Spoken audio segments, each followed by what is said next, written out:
Yo! What's up mga pap? So, magandang araw. Happy New Year. So, ngayong araw, kikita nyo naman sa title dyan sa baba. So, magko-custom tayo ng helmet. Di totally custom. Bali, yung helmet kasi natin, 3 years na.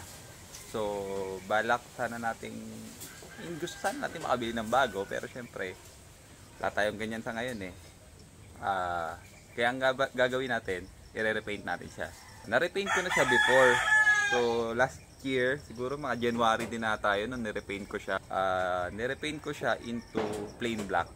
Pero ngayon, since nakabili tayo ng murang spray paint, discounted kasi. So, yun yung gagamitin natin. Bali, 3 kulay siya. Yun yung gagamitin natin para i-repaint yung helmet natin. So, pakita ko sa inyo kung ano yung itsura ng helmet ngayon. And then, mamaya, tingnan nyo kung ano yung magiging procedure natin para at least makita nyo kung sino man yung mga gustong mag-custom din ng helmet nila, mag-repaint ng helmet nila, baka sakaling makatulong sa inyo. So, kung bago ka pa lang sa channel ko, please click mo yung red button dyan, subscribe na, click mo na rin yung notification bell para at least kung gusto mo ng mga gantong topic is ma-update ka sa mga gantong klase ng video. Okay? So, tara!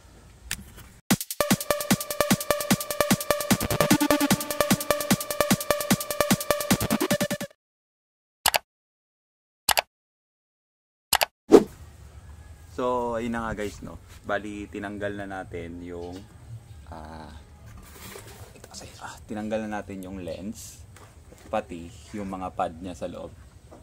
So, removable naman kasi siya. By the way guys, yung model pala ng helmet natin is Spider ha. Spider Phoenix 2.0. So, nabili ko siya December 2017. So, 3 years na siya sa akin. Pero ang tibay niya pa kasi. So, sobrang sulit nung pagkakabili ko dito nun. So, hanggang ngayon, gamit na gamit ko siya. Maayos pa siya, matibay po. Pati yung strap niya, so matibay pa din. Medyo numipis na nga lang yung pad niya. So, gahanap talaga tayo sana nung kapalit ng pad. Kasi ang size nito is XL. So, dapat palang binili ko noon is yung large. Pero safe pa rin talaga siyang gamitin. So, Spider approved. So, baka naman, Spider, Philippines, baka naman. So, New Year na, baka naman, may pa-New Year kayo dyan. So, loyal, oh. Pero re-repaint ko na lang din. So, papakita ko sa inyo, dito sa video, kung ano yung unang itsura niya bago ko siya ni-repaint into this black. Okay? So, tara!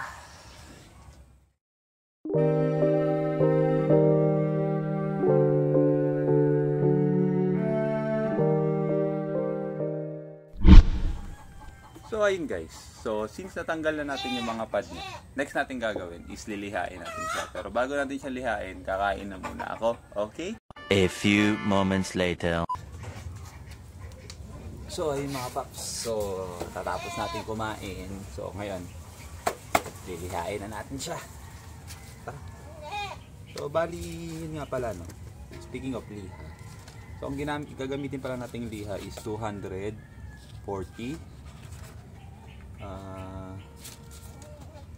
140, 400. Saka yung pinakapang pakinis natin is yung 600. Okay? So para at least kahit paano kumapit yung pintura natin. So pakita ko pala sa inyo kung anong pintura na gamitin natin.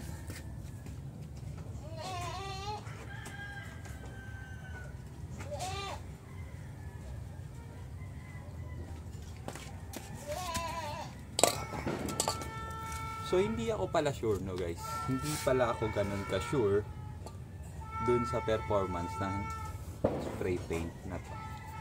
So ito. Lotus. So hindi ko alam kung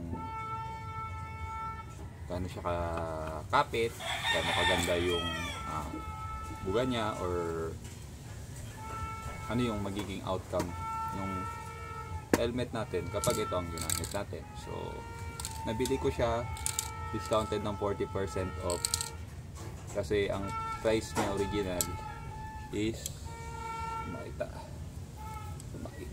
So tayo mag-focus ka. Sabihin ko na nga lang 109. So 109 pesos siya sa tag. Pero nabili ko siya ng 65 pesos. So discounted siya ng 40%. So ginrab natin yung chance na makabili tayo ng tatlong kulay.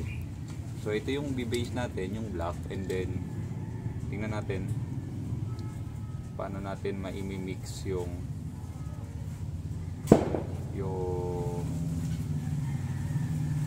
white and diamond blue yung kulay niya. So ito yung maging glossy ito pareho dalawa, tapos ito is yung matte.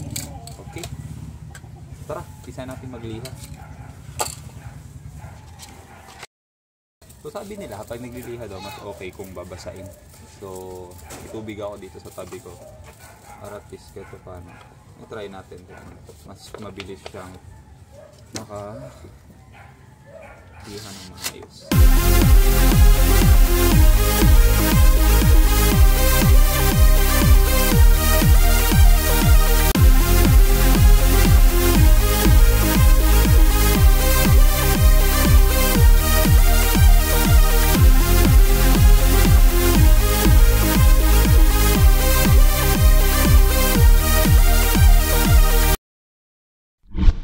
So lilihain ko muna siya guys para hindi masyadong tumagal yung video natin na ganito nagliliha ako.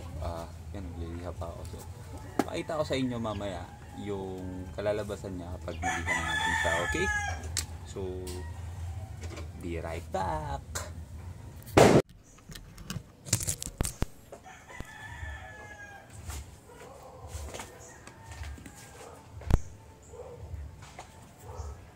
Yo, what's up mga paps? So, natapos na natin siyang lihain. And then, kung mapapansin nyo, yun, lumitaw yung dati niyang kulay. Pero yung pinaka-black na naikulay ko dati, hindi na totally natanggal. So, tinakpan ko na din siya ng tape, yung mga part na ayokong makulayan, which is yung mga ano niya, yung mga rubber part niya dito, saka yung loob niya. So dito tayo sa likod, sa may bakanting lote dito sa likod ng bahay. So dito tayo magpipintura. So ito yung gagamitin natin. So yung black lang muna to, mamaya titingnan natin kapag natuyo siya agad, tsaka natin lalagyan ng design. Okay? Tara!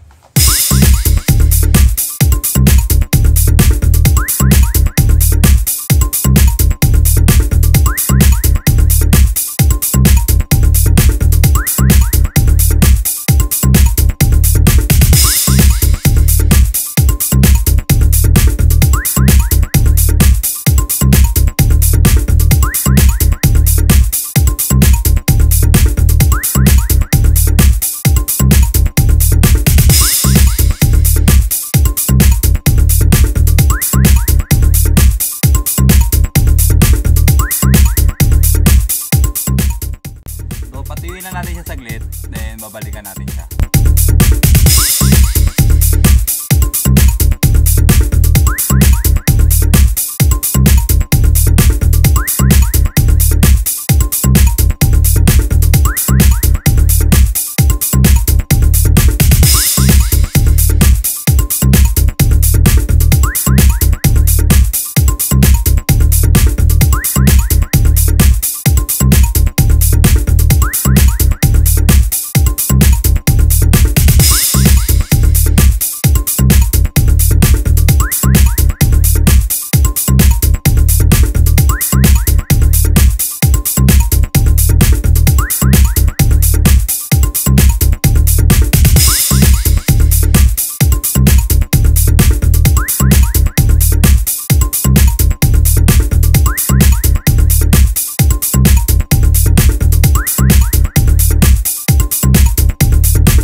So ayun na nga mga paps.